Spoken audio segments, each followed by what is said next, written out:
Everyone has a story. Stories have power. Hey, Steve. Hi, Doug. How are Great you? to see you. Thanks for see coming you. on Jessop's Journal. They help us understand each other. This is Jessop's Journal. Time to sign in the book, please. All right. So I do understand that Mr. Steve Conlin is an Easter egg in a product that you guys have manufactured for a very short run. Everybody's on that bottle. My whole staff, all the guys in my staff, plus our friend of the company, Kelly Boyce. So yeah, the Five Husbands label is all our staff. So that's funny. We, if you're not familiar with the Five Husbands product, we came out with a vodka for Pride, Okay. which featured the rainbow label. My whole staff looked like we've been on keto for a good year and a half. Yeah, I noticed that. Yeah, so we photoshopped our heads onto these. Oh, you mean that wasn't your? No. Oh, I thought no. Sorry to disappoint no you. body ladies. doubles. Yeah. Okay, fine. So well, we kind of do that with all of our stuff. We kind of put in a little things to be discovered on everything. So Five Wives vodka, which we make.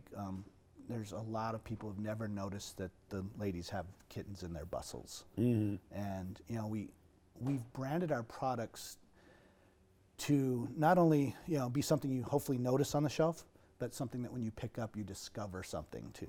you kind of do a little traveling. You just actually went somewhere I went recently. to Greece. Yeah, So you go to Greece a lot. it's my third trip in the last 4 years. I've fallen in love with it. Yeah, Why? beach. Okay. It is. It's a maritime country. It's beautiful. The people are friendly. I always tell people it's kind of really cool to be able to go to a place where you don't have to know the language. Everybody speaks English pretty much. You can certainly get by. John Saltis from the City Weekly would probably kill me, but I've gone there 3 times and know 5 words probably. So I'm an ugly American when it comes to language. Yeah, I know John. He would give you a hard time, but that's okay. But I just love the culture. I love the friendliness of it. There's something gritty about it. It's just got a lot of character. And I gravitate towards the fact that you and I are both hatters. Okay. Well, we don't make hats, but Right. we wear hats. But We're I actually have made a hat once or twice. We're but hatties. Hatties. Yes. Okay. Yeah. So I know my story, but what's your story about why hats?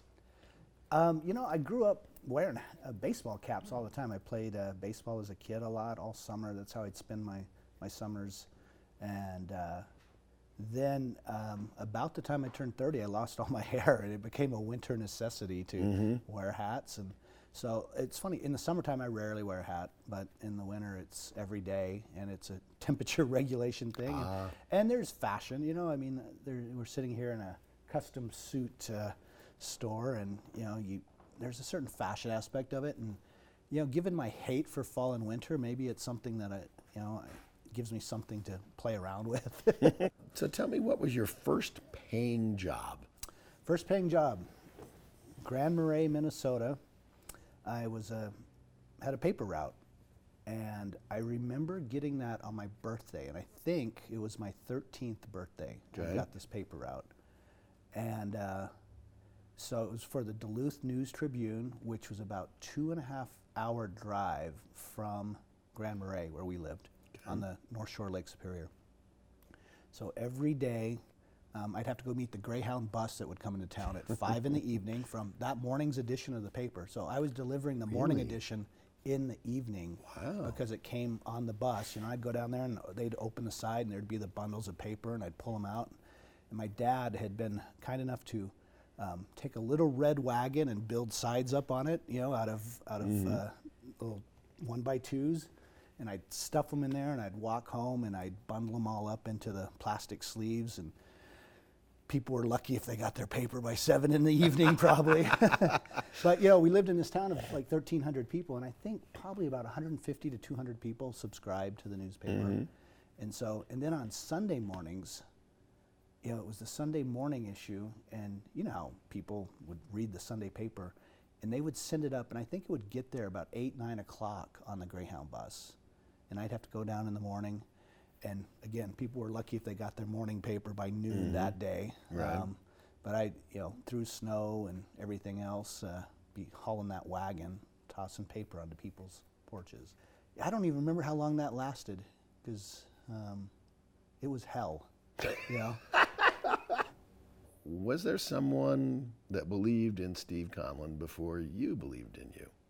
You know, always your parents, I think. I hope most people have parents that believe in them. Sometimes we don't believe they believe in us, but I think my parents were very good at making me feel they were proud of me, you know, in everything, whether it was playing Little League Baseball or delivering the paper. They weren't doting parents. They were parents who jumped my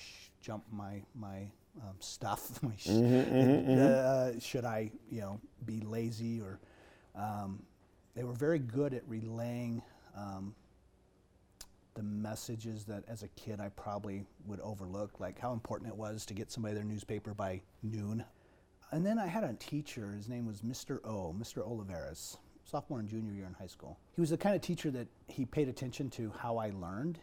And so often, like the class he'd be giving a test, and at lunchtime he'd give me the test, basically an oral test version of it, because he knew I could retrieve it verbally better than I could under the pressure of a test situation.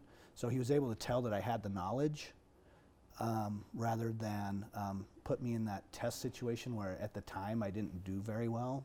You know, and I had some bosses too. You know, somewhere I had a boss on one of my first jobs in college. When I asked him for a letter of recommendation, he said in there something along the lines of, Steve doesn't always know the answers, but he knows where to find them.